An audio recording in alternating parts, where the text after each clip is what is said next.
Welcome, listeners, to www.ironradio.org, the website and podcast for all things strength sports and sports nutrition. With your hosts, Lonnie Lowry. Remember, Phil is like a gnarled old oak tree held together with scar tissue and bone spurs. Rob Fortney. And I'm telling you, the pain that I would suffer was beyond excruciating. And Phil Stevens. Do it, Rob. You'll kill all those nerves. Thanks for listening. Good morning, everybody. Go to strengthguild.com, strengthguild.com. Scroll down to the Iron Radio collections, and we've got new shirts and new banners for you to support the show. Everything from just a regular banner, regular shirt, to ones with sayings on them, like Lonnie's Phil is like a gnarled old oak tree shirt. And some news for you, we're going to have some contests for people who own these shirts and things. So if you support the show, we'll let you more on that later. So if you get in on these early, you can be one of the first people to win some prizes. So thank you very much. Go check out the site, strengthguild.com. Scroll down to Iron Radio Collections and support the show. Welcome, Iron Radio listeners. This is Lonnie Lowry. I'm an exercise physiologist, I'm a sports nutritionist, and I'm a former competitive bodybuilder. It's Phil Stevens, strength coach, owner of Strength Guild, Highland Games athlete, powerlifter, all the above. Hey, it's Dr. Mikey Nelson, creator of the Flex Diet certification, faculty member at the Carrick Institute, and a bunch of other stuff. Still at home. That's a record. Oh, this is by far like record. 5 years. Yeah, big time record. Oh, yeah. I'm actually trying to figure out what's going on with my nervous system now, because the last 2 weeks my HRV is just crap. I haven't exercised all that much, and I can't, I don't know if it's just complete lack of stimulation. Like, I feel perfectly fine. I don't have any cold symptoms. I don't have a sore throat. I don't have any of that stuff at all, other than I could sleep for like 11 hours a night. You've probably become allergic to your house because you're never in it. That, I think So- it might be something like that. Like, too much computer work, like too many. Yeah, so I pretty much got freaked out, said yes to everything, and I've had 1 day off since March 1st. So that might be related to that. Yep. Okay, everybody, we are going to have an episode of, I was sort of tongue-in-cheek calling it the Highlander episode. There can be only one. So if you could have only one exercise, one food, or one lifestyle tweak to make someone look like a bodybuilder, let's say for the next 6 months, what would that be?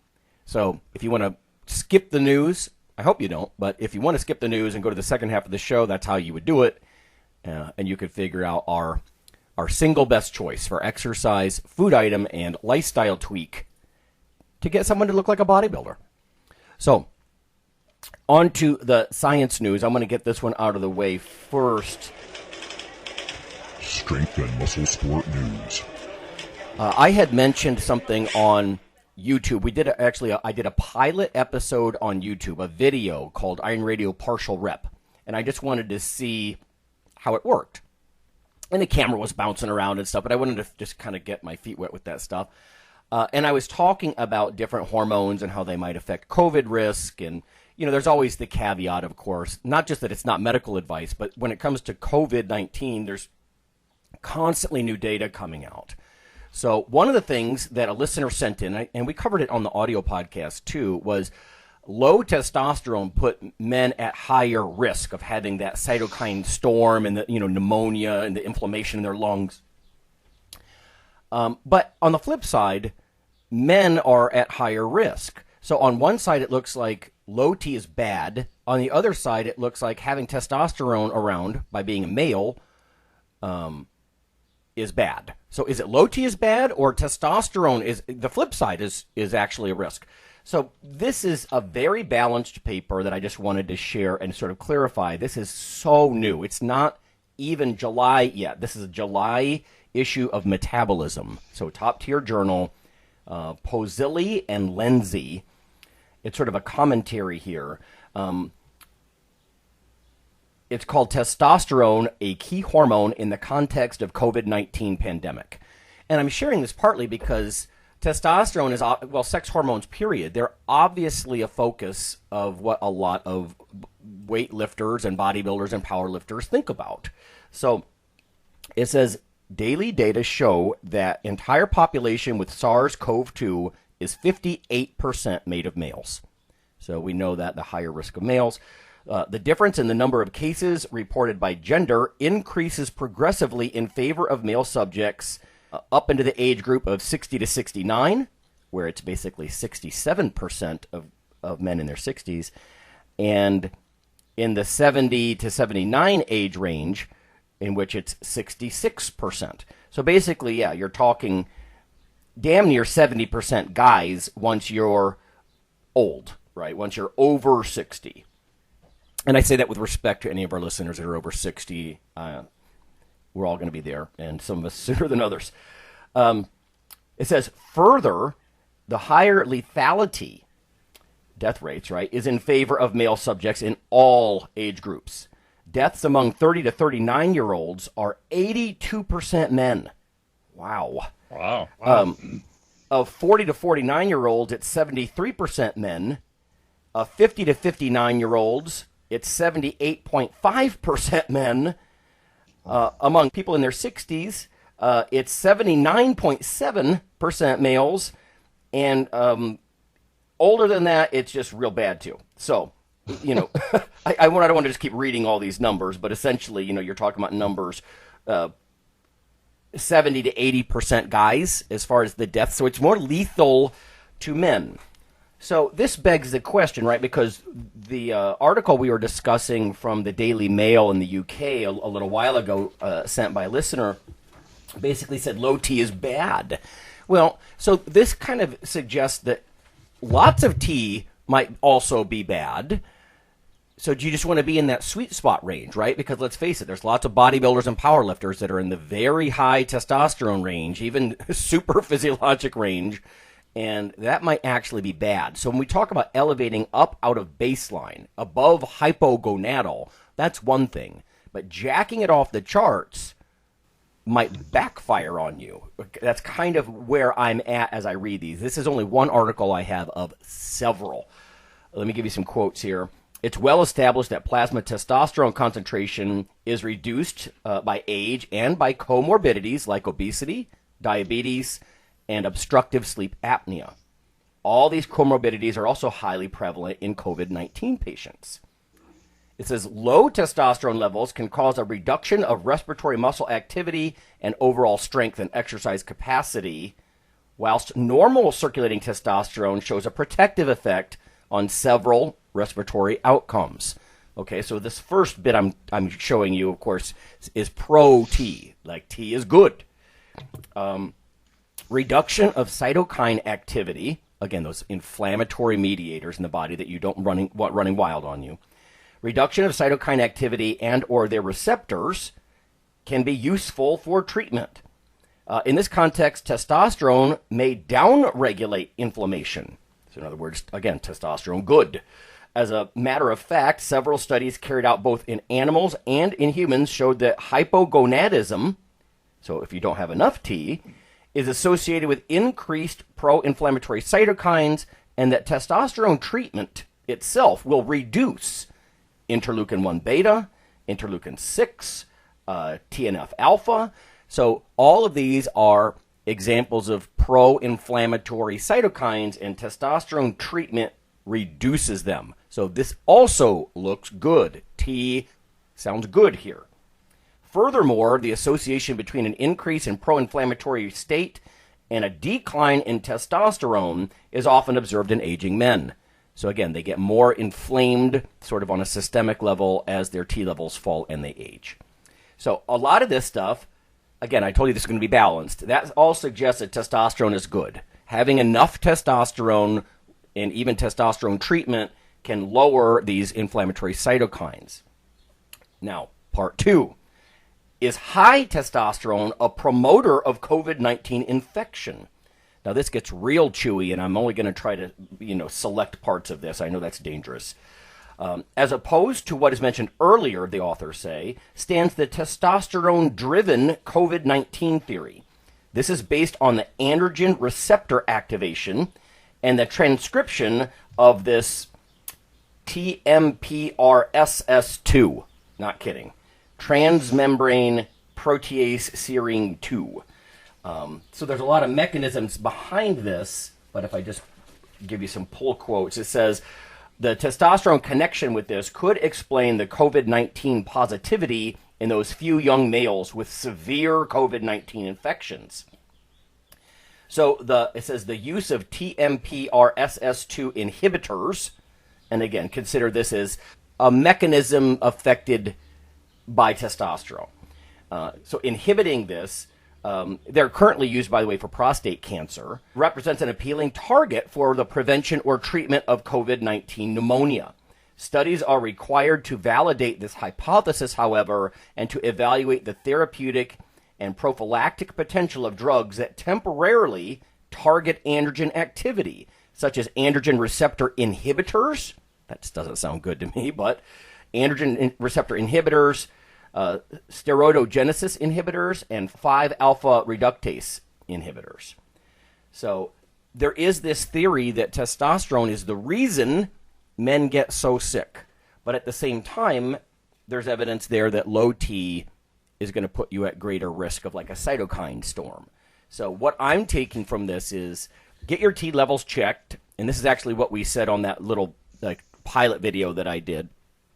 Get your T levels checked, get it elevated above hypogonadal.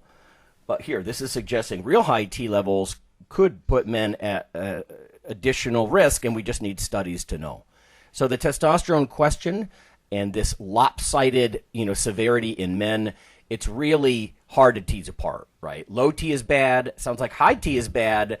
What I'm going to do, my personal choice, is get my T checked and make sure it's in a decent normal range, right? Like mid-scale, probably going to do pretty good. I don't think right now would be the time if you're interested in, pharmacological doses of T. I don't know if I would be thinking about that right now if you're concerned about, again, even some of these young guys are suggesting the ones that are hit hard maybe are the ones that are real high T. So it's a messy mixed business, and I just want everybody to be clear on that we don't know yet, except that it sounds like don't be hypogonadal. But again, if you're high T, that could put you at risk too. So I don't know. Moderation in all things, maybe, here. But that's all I have, Mike. I know you've got some stuff as far as gadgets that might appeal to fitness-minded folks. Yeah, so a couple interesting ones here. From LabRoots called Don't Sweat It, New Tech Monitors Health with a Single Drop of Sweat. I know in the past I've gone to most of the time, University of Minnesota, their Center for Biomedical Engineering has the Design of Medical Devices Conference.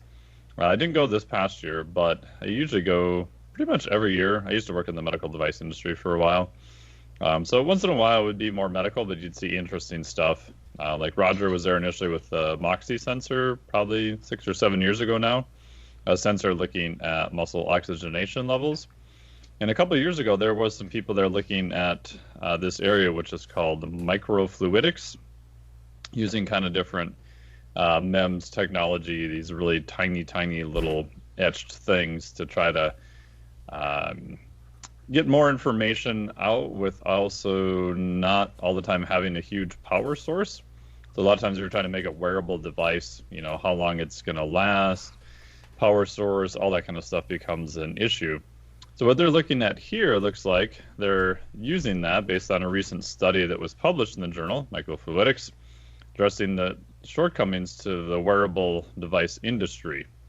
So it looks like a team of biomedical experts from North Carolina State University have created a low-power gadget that uses paper to wick sweat off the user's skin and then monitor their health for up to 10 days at a time.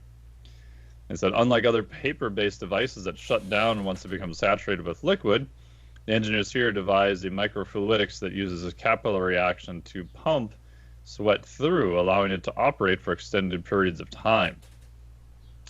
And they're looking then at how it's traveling through this little device and at least patterns. They said, much like tree rings, it can tell us about the environmental fluctuations over time. These salt patterns can create a traceable health history.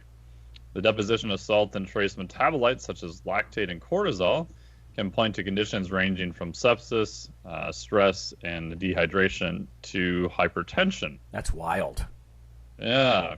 And supposedly they said that sweat tests have already been in existence for diseases such as cystic fibrosis, where patients usually have elevated levels of chloride in their sweat. So, yeah, pretty interesting. Maybe in the future, instead of putting on a continuous glucose monitor, you can put one of these on and get ideas of things like lactate and cortisol, stress hormones. Yeah, pretty interesting. I know that there's some blanket on the company right now that does sweat analysis. They've done this a lot with NFL players, but that was only really looking at electrolytes. This appears to look at, in theory, I guess, since they're correlating patterns, could be almost possibly any hormone, I guess. So, yeah, pretty fascinating. Yeah, it sounds like they need to get really creative. Like if you can't directly look in someone's blood and you want to know something about their cortisol recently, I mean, salt patterns? Yeah. That's really weird and indirect, but hey, you know what? If it strongly correlates and, look, it correlates like 0.88 with blood levels. Oh, okay. Because, then you'd have another tool. You'd have a biochemistry reading that might support something like HRV, for example, stress. And that's kind of what I'm waiting for. Once these things become valid, I'll start getting one of these, a Fitbit type device. Because, I want like CGM, some continued glucose monitoring. I want some hormone concentrations. I want something that's interesting like that. It's not enough for me just to get it like a Fitbit type device or a Garmin or whatever the way they are now, if that makes any sense. But if they could start giving me like real metabolite data, that'd be slick. Yeah, especially if the lactate is, and I don't know what the time course is of it, or how that works. But lactate testing now is still relatively expensive. I was looking at a new lactate tester, and it's in the hundreds of dollars. And then you have to poke yourself, and then if you're the person doing it, you're limited to doing it post-exercise. And if you've ever done a 180-second Wingate test on a rower, and then you're trying to poke your own finger immediately after that, that's not fun. Right. So it'd be nice to maybe slap one of these devices on, go through, do the whole thing, and do your rest period or whatever, wait for your peak of lactate, and pull the thing off and analyze it, and don't have to worry about drawing blood or even doing any of the actual measurement itself. Pretty cool. One other one here in terms of devices. This device is a new appliance, refrigerates, stores, and cooks meals. This is from the Institute of Food Technology's website. Lonnie sent this one over to me, which is great. They said, before the emergence of COVID-19, stay-at-home orders, one of the biggest complaints of busy individuals was not having time to prepare and cook meals. That's most people's complaint. So it's a new device that shows promise for solving this issue. And if you look at the picture, it kind of almost reminds me of something you would see on an airplane where they're cooking meals, but it's got 4 little stainless steel slots with food in it that go into this device. And it's called this, I'm going to slaughter this pronunciation, sous vide, SUUVIE, I think, or SUVIE. Is a countertop device that does this. It's named after the French word sous vide, right, spelled differently, which is basically just cooking food in a pouch immersed in water. So it says it has 4 components for each meal: a vegetable, a protein, a starch, and a sauce.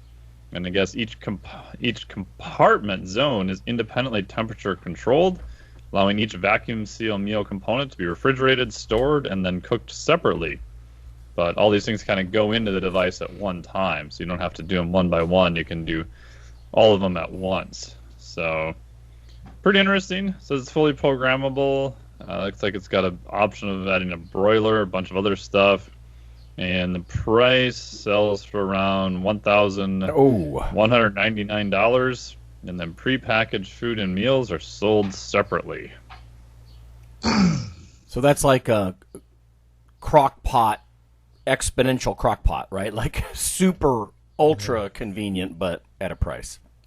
Yeah, it's interesting. It's kind of a cool idea, but I'd be interested to see how much their meals cost, because now you've got this $1,200 thing, and I still have to buy food compared to just ordering pre-prepared food. But I don't know, maybe you can use less preservatives or less salt or other things like that because of the way it's made and heated, and you can heat all of it at once with a push of a button.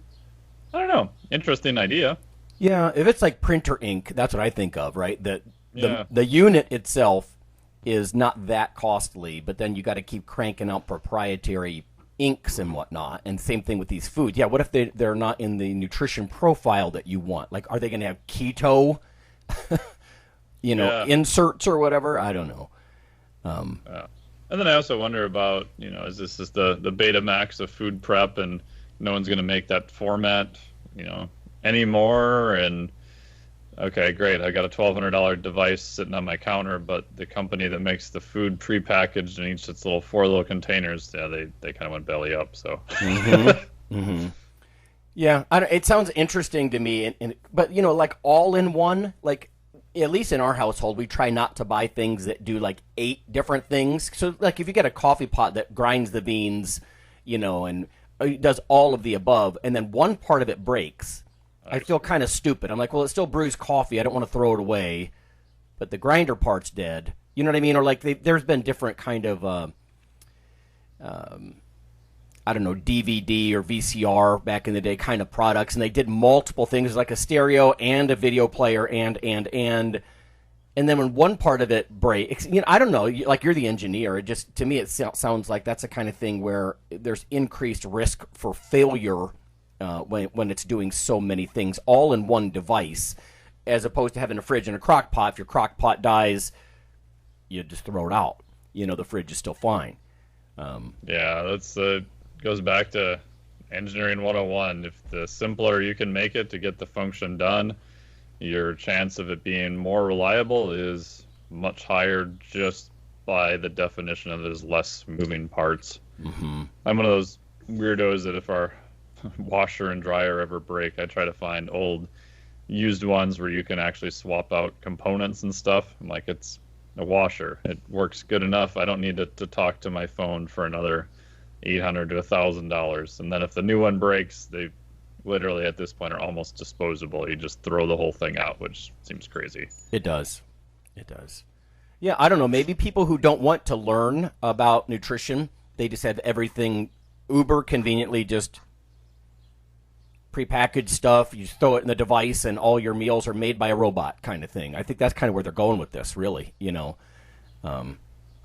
Yeah, I agree. The concept is great. I mean, if you told me and said, okay, you've got a new client, it's a busy person, you don't know much about them, you have the option of 6 months you're working with them. You can do the first 3 months where you're trying to teach them how to make all their own meals and everything else, or you could have a meal prep service just randomly show up to their door with everything pre-made. I would definitely do the latter, especially to get them to start, because I know they're going to get a lot better result from it. Yeah. I don't think that's a permanent solution. I think you do need to learn some stuff at some point, but a lot of times, Lonnie, and I'm sure you've seen this too, Phil, that's a big rate limiter. If I can just overcome that and just focus on them eating the food, that simplifies a lot of stuff to start, and then they start getting results, and then they kind of trust you, and then you can kind of build from there.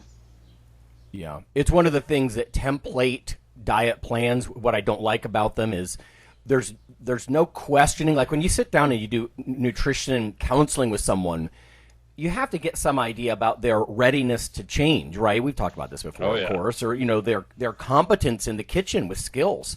It'd be the same thing as exercise.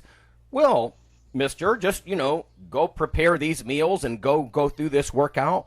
Well, what if the guy's got no kitchen skills? He doesn't even know how many tablespoons are in a quarter cup or something like that, or he walks into the gym and he's just intimidated by blinking sensors on cardio equipment. He's like, I have no idea.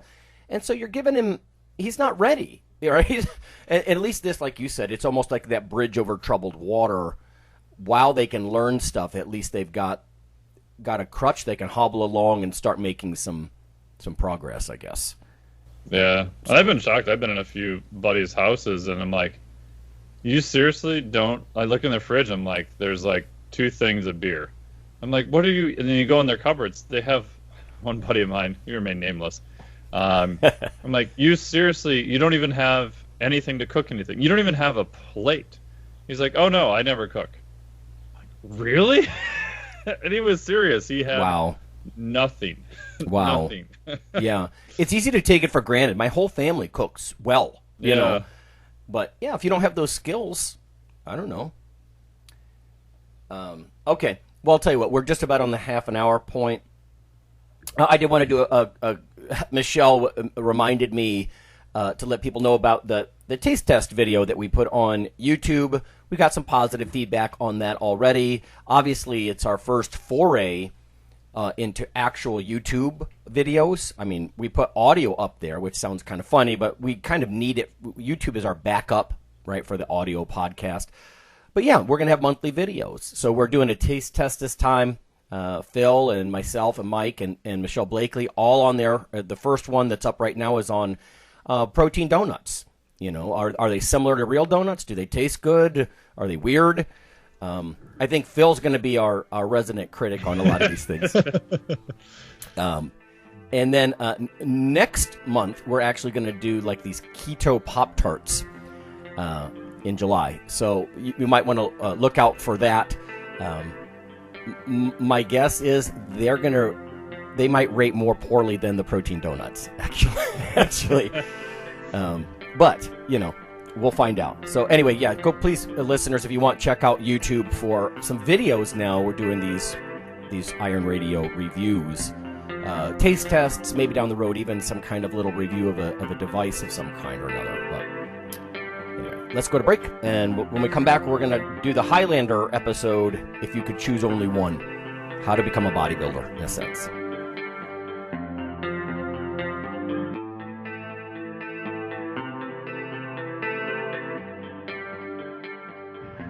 Hello there, ladies and gentlemen. Yeah, you know who this is.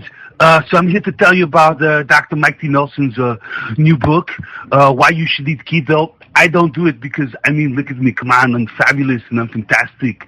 Anyway, you should text the Keto ebook, all in one word, to 44222 to receive your free copy. Do it now!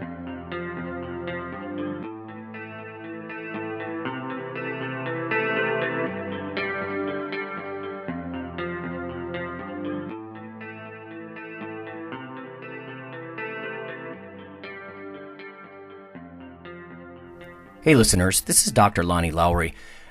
If you've ever had anyone critique you on your protein intake as part of your weightlifting lifestyle, oh, you poor meathead, all that extra protein is going to rot your kidneys or weaken your bones or dehydrate you or give you gout or who knows what.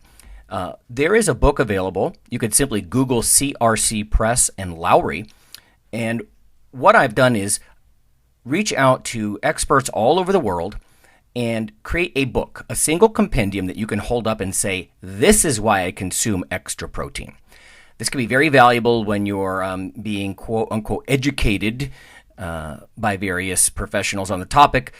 There's an enormous amount of literature in this book on the safety, the effectiveness, how protein works in cells, the history of protein and weight trainers, much more.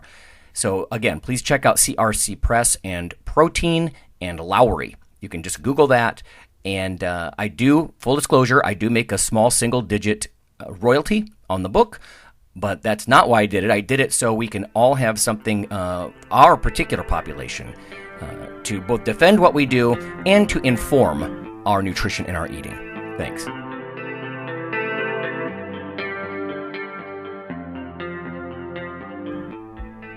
Iron Radio is, of course, primarily a podcast. But over the years, there have been technical glitches calling for backup streaming and listeners who wanted the convenience of other sources of audio content. Toward this end, Iron Radio is now simulcast and backed up on YouTube. If needed, please search Lawnman07 or Iron Radio from within YouTube. There's not much video, but if you like to listen through YouTube on a Roku or other living room device, there you go.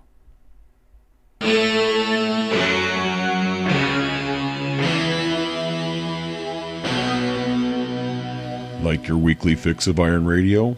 In addition to being a popular institute on iTunes, we are also on email. Simply go to www.ironradio.org and sign up for the voluntary email.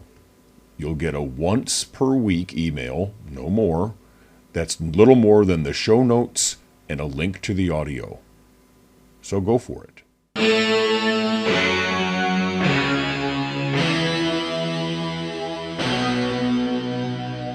All right, folks, we're back. It's Phil and Mike and Lonnie, and we are talking about our single best choice for a food product, an exercise, and a lifestyle tweak that might help someone, let's say in the next 6 months, look more like a bodybuilder. And again, there's so many caveats here. I get it, right? I get it. In fact, let's start with the exercise one first, Phil, since you're the best at the programming stuff, certainly better than I am. If you had to choose an exercise to help make someone look like a bodybuilder, what would that be? That's so hard to pick one. I'm gonna go off the ball here, and something that most people actually normally don't use for bodybuilding. Then it's only because I have to pick one. Clean and jerk. Yes, I thought that too, man. Yep. That's the only one I can think that we can get close to working everything. So, yeah. I mean, if I had to pick a powerlifting exercise, the only reason I go with it, deadlift, and just because we always talk about it, what separates a good bodybuilder from a great bodybuilder is a big back. Back. It's going to help you get a big back. Yes. So, yeah. That's similar to what I'm thinking, too, actually. But I'll let Mike go next. So, Mike, if you had to pick one, and Phil's got a good point. If you had to only pick one, you're trying to think automatically, like, which of these is most whole body, right? So you don't end up with just huge quads and no arms or something like that. Oh. So what do you think, Mike? Yeah, and especially without knowing what their weak points are, too. But without knowing anything else and all the other caveats you could go down, I would go deadlift. I go deadlift. Yeah, deadlift and like a clean and press type thing. That was also high on my list. Yeah. I'm going to go off the beaten path, and I'm trying to think behaviorally here. You know, we were just talking about like competence and readiness and everything. I'm so biased, but I think I would say, you know what? If this is going to be for like the next half a year, squat. And the reason I say that is because, I mean, I know that's not going to do a lot for your arms and, necessarily, especially your arms probably, but I think it's going to build such a foundation, and it's hard. Like if somebody can, build up his or her legs in the next 6 months, are they going to look like a bodybuilder up top at the end of that time? No, but it is sort of a whole body movement. It's certainly not as whole body and back oriented, probably like upper back as like a deadlift. But I think just, it's going to teach them not to skip leg day, bro. Right out of the gate. Yeah. Right out of the gate. And if they can do that, I think they could do almost anything else. What's that? Back squat, or would you use a specialty bar? I knew you were going to say that, Mike. I think I probably just back squat. Just a barbell and a back squat. I think you're actually going to get pretty far doing that kind of stuff, both psychologically and physically. Sure. Let's face it. I mean, how many people with big squats do you know that they have really thin and meek upper bodies? They just don't.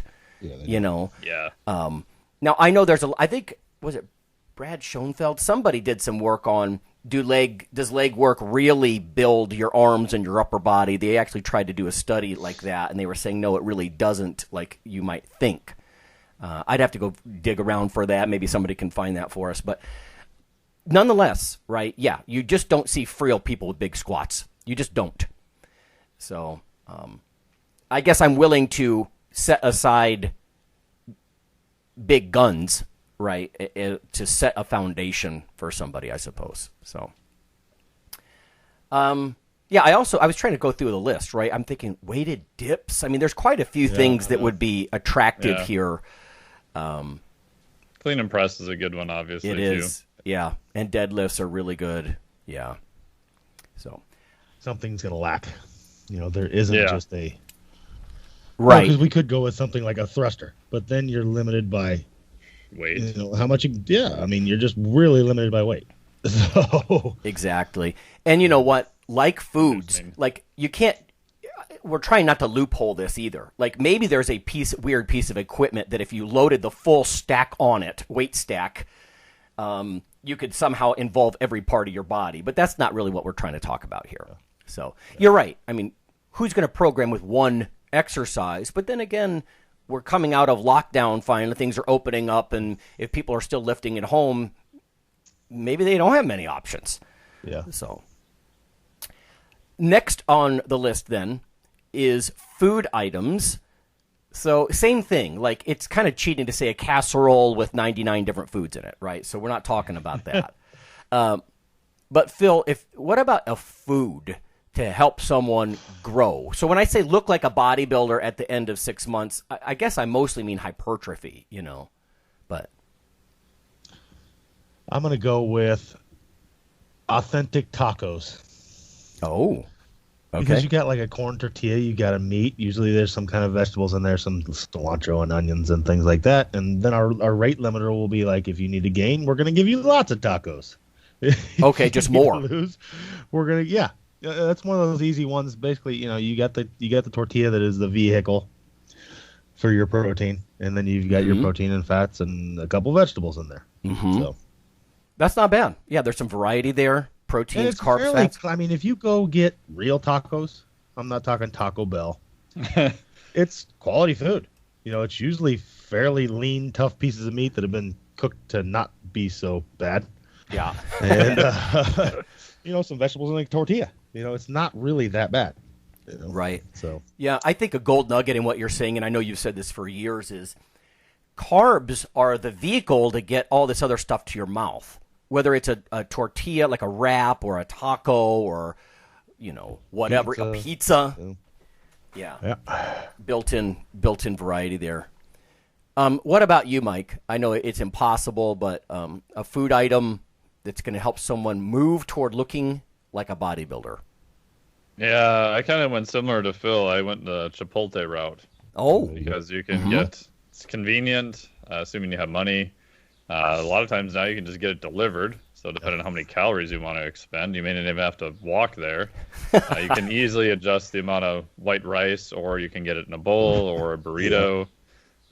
You could get double meat or triple meat, and mix it up. A few vegetables, a little bit more fat depending on how much cheese you put on it. So, yeah. There you go.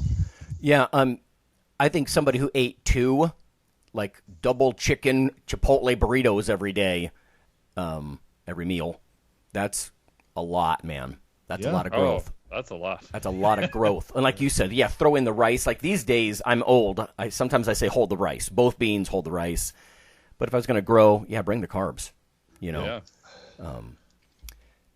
I guess my own formulation for the food item, I was thinking very specific, almost ingredient level, and I was thinking whole milk, right? I mean, so that's a good one. I know I was saying don't have too many caveats, but if somebody came to me, and especially if they were thin, and I'm going to have them squatting for the next 6 months and just getting heavier and heavier, doing like 5 sets of 5 in the squat or 4 sets of 8 in the squat. The whole milk, sort of to Phil's point, I was thinking there's protein, carbs, and fats in there. Plenty of calories. I mean, God, a little 8-ounce cup of whole milk. In fact, I might even cheat a little and go chocolate milk, right? Now there's even more calories in it. Yeah. But, you're talking about like half the grams of fat of a candy bar in a little cup of whole milk. I mean, there's 8 grams of fat in a little cup of milk. So it's almost like, I guess what I'm putting forward now that I'm thinking about it is almost like the Go Mad diet, isn't it? Like chug whole milk and squat a lot. That probably, is it healthy? No, there's no variety in it, but it would probably help you gain some weight, especially if you layered it on top of something realistic. As long as you don't have any lactose issues. That's right. Yeah. I mean, there's all these caveats. Yeah, for sure. I mean, if somebody came to me and said, I really want to look more like a bodybuilder, and if I was going to stick to my, 4 sets of 8 in the squat or whatever, meaning more or less to failure, almost to failure. But I would probably, instead of whole milk, I don't think I would just drop to skim milk because, that's not necessarily going to help. Milk is so insulinogenic, and all that kind of stuff and very high-quality proteins. But I think I might switch to good old bodybuilder food, chicken breast. Like I want you to have 2 chicken breasts repeatedly throughout the day. And again, this is all not direct advice to everybody, except that, again, you can add what we're suggesting on, include it in your existing routine, because you're obviously not going to choose one movement or one food. But, yeah, I mean, if someone was a little on the fluffy side, yeah, I might do the chicken breast instead.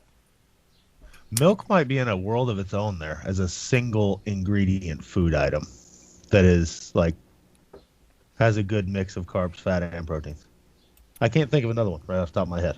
Yeah, the closest I came to was those whole eggs, but obviously you don't have many carbs in there. Yeah, but there's no carbs there. Exactly, yeah. But yeah, I mean, that's a tough one. It is. Because when I was thinking this morning, and it's worth it to be transparent with everybody, like I drop these topics on Mike and Phil like 10 minutes before we record, or sometimes as they call me. So I know, I thought that too, because I thought, what about full fat beef? That'd be good growth food, but there's no carbs. Yep. But there'd be tons of good protein and lots of calories and stuff. But yeah, on the protein quality scale, like we were talking about earlier this morning before we hit record, nothing's going to touch like whey. Casein's also rocking high quality. Yeah. I had a student recently watch a documentary, I don't remember which one it was, that basically casein was carcinogenic and this and that. But in a lot of those studies, they took rat, and first they essentially poisoned them with a carcinogen. I think they used like aflatoxin. And then they said, oh, look, the casein made the tumors grow more than plant proteins. And I'm like, that's because casein is a complete protein, and it's going to make anything grow, right? Yeah. You've already initiated the cancer. So there's some – I'm not saying casein is completely off the hook when it comes to possible prostate cancer risk and stuff. But and from a sports nutrition perspective, somebody says, listen, I'm 30 years old. I want to look – bigger like a bodybuilder. I'm not going to shy away from milk, man. So. Anyhow. We had him camp at Chernobyl with nothing but milk, and the milk made him have cancer. Right. Well, yeah. Essentially, what if you're already all this tumor mass, so you're going to choose something that is really great for growth. Well. And the plant proteins didn't do it because they're not as good for growth of healthy tissues either. Anyway, and again, people who are vegan, listen, you can eat a wide variety of proteins, but Mike makes the point usually, you better eat a lot of them, both a lot and a wide variety, because plant proteins they're just not as good. I mean, I'm sorry if that offends anybody, like if you're a vegan, but better to embrace what's real and address it by eating a wide variety. Have your beans and grains, your peas and the rice and all this stuff in very large amounts, because it just doesn't have the essential amino acid profile. And that brings us to our third point, Phil, lifestyle tweak. And there's lots of other things that wouldn't be, gym time or dinner table. But what would you suggest as your tip to look a little more? Sleep. I'm going to go with sleep. Yep. Most people just don't get enough. Let me press you on that, because, not everybody can flip the switch and just sleep. What might you do to help them sleep more?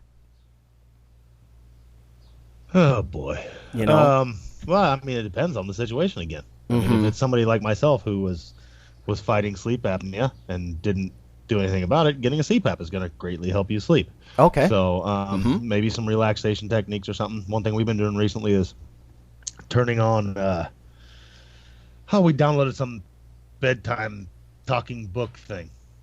And it's just these like calm books, what I figured out is if I listen to a book I've already read, I crash out right away. Oh. Because I just don't pay attention to it too much. If I already know it, it's like, oh, yeah, I remember this book. There you go. Where if it's something I don't know, even if it's one of those ones that are meant for bed, it's like I'm listening to this thing. Like, oh, the antelope's running through the woods, and I'm sitting here listening to this thing, Right. instead of actually just relaxing and going to sleep. But so I turn on something I already know, and I'm out, man. Yeah. But Okay.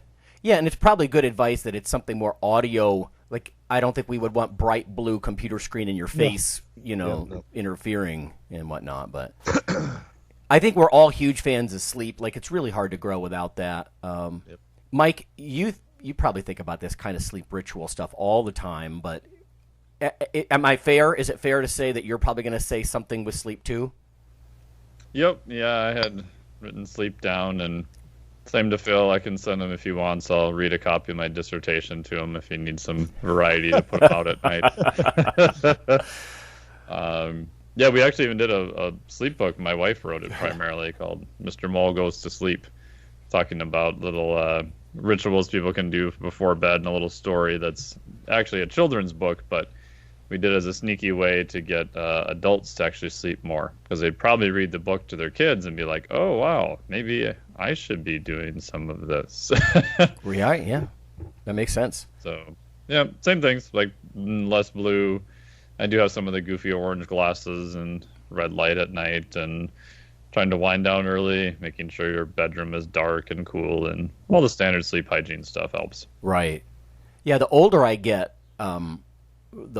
the less satisfying my sleep gets. And I remember in 2019, last summer, when we actually could go to conferences, there was some great information at the ISSN conference about that. She's like, once you're in your 40s, you just don't get that, almost youthful, deep, rejuvenating sleep anymore. And I'm like, oh, that's depressing, But having said that, I was thinking a little bit more on the biochemical side with melatonin. Let's face it, it's a over-the-counter legal hormone that you can use. I know there are people talk about cycling it on and off, like trying to take a 2-week break every now and again. I don't know if that's because you're trying not to suppress endogenous production or something like that. But as I get older, especially, I think about melatonin. I can only take about 1.5 to 3 milligrams. I know that sounds very wimpy. My wife was saying that she's worked with some physicians before in mental health settings, and they would prescribe up to 30 milligrams to knock people out. And I'm like, wow. I don't know if I could get up the next morning if I did something like that. But melatonin would be one thing. Personally, that I do. I try to read a book. Like, I was reading a book about Gandhi's life last night. And it wasn't even Gandhi's autobiography. It was another guy who knew him. And it's dry enough that I'm like, I'm tired now. Yep. But there's no computer screen involved and all that kind of stuff. And I've actually listened both to go to sleep and to wake up, Phil. Like, I'll poke around on YouTube for, like, binaural beats or something that's supposed to help me wake up or go to sleep. I'm not sure I completely buy into that, but, it doesn't hurt. But at least these are practical tips on how to knock yourself out for ideally 8 or 9 hours and just grow, Yeah, and I go a little bit nutty with this stuff. So I have a device called the Ooler, or Chili Pad, where you can set its mattress that runs just underneath your bed sheet, and it runs temperature-controlled water through it, so you can actually get the bottom portion of the bed cooler, in addition to the air temperature.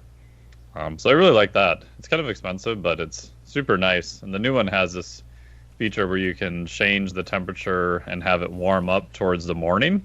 Oh. So you can make it warmer right around the time that you get up and cooler when you're trying to sleep at night, which is kind of nice.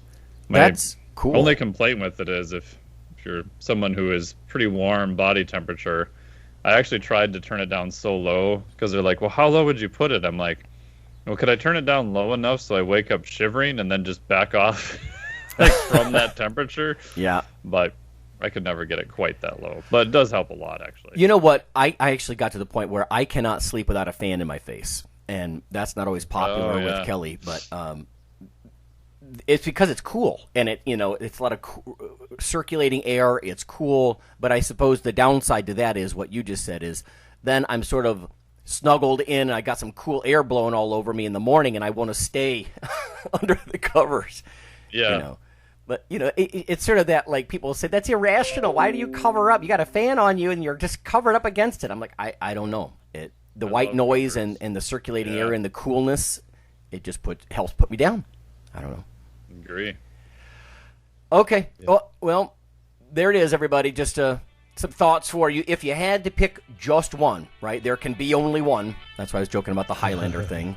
So those of you who get the reference.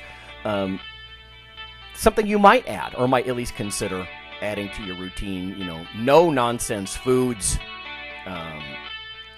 exercise movements, and even lifestyle tweak. And I think it's interesting that we were all unanimous on the sleep thing. It's just a matter of what part of the sleep hygiene, what part of the ritual do you target, really, because sleep is hard to deny. Okay. Yeah, everybody have a good day. Take care. Awesome. See you. See ya.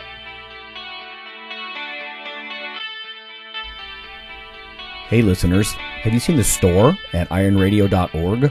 There are 3 halls in the store. One for Phil, one for Fortress, and one for myself, Dr. Lowry. And they're thematic. So you can go into our Halls of Iron store and choose based on your goal. If you need something to learn or read or something nutritional, you can look in my store.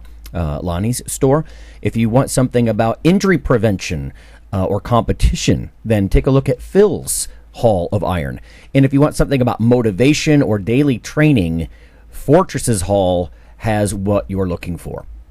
There are some fun, heroic descriptors as you browse through the stores. We try to make it a little more fun than the average boring online store. And whether you're a novice lifter or someone more experienced, you can take heart that you're not wasting your time. The things that we put in each Hall of Iron are actually based on our own recommendations. Protein powders that we know to be good, knee sleeves, wraps of some kind, things that Fortress uses in his own training. The stuff you see, is good. This way you don't waste time. So check out the Iron Radio store at ironradio.org and let us know what you think on the forums, and certainly you can request products and we will screen them before they go in. So thanks for listening.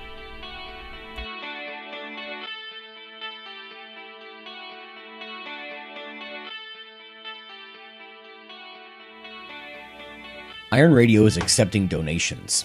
If you like what we do, the professors, the scientists, the bodybuilding show promoters, the athletes themselves in powerlifting and bodybuilding, please consider making a donation or maybe buying something from the ironradio.org store. We also are accepting supporting members. So for $4 a month, which is frankly less than the bank sneaks out of your account in fees, you can step up and support a form of sort of public radio for the bodybuilding and powerlifting and strength community. The Iron Radio podcast and all of the audio on ironradio.org is for informational purposes only. If you're interested in starting a diet or exercise program, it's important to check with your physician. Also seek the help of registered dietitians, athletic trainers, and qualified exercise physiologists in order to make the progress that you need.